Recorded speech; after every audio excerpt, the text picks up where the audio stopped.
Hello guys, a new video about this long-term review of the Dji Fpv drone almost 10 months after I got it. Let us talk today about those flying abilities that a lot of people have criticized so far. This is what I used to hear about it, that everyone used to call it a potato, that it was too heavy. It weighs, I think, around 800 grams or 5 grams less, and you can tell a difference when you dive with this drone. I've tested some other 5-inch and 3-inch quads after I got it, and I was really surprised because I think this is a drone of its kind. It has nothing to do with none of the other type of drones that you can find on the market. What else to say about it? Keep in mind that it was never designed to do the same actions as freestyle and racing quads. There are certain things that you can change on this drone to make it, to tune it or to customize it, but it's all about personal tastes. For example, some people have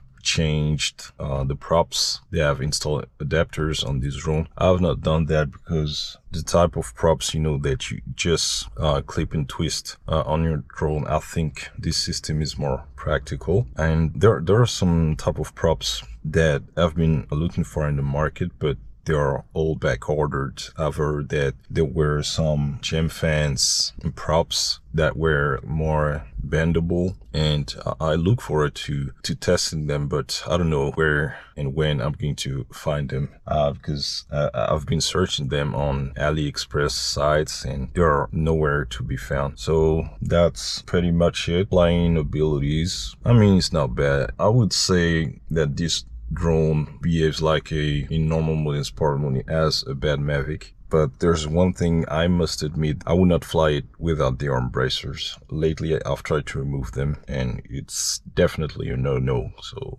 that's all I had for today. Cheers guys.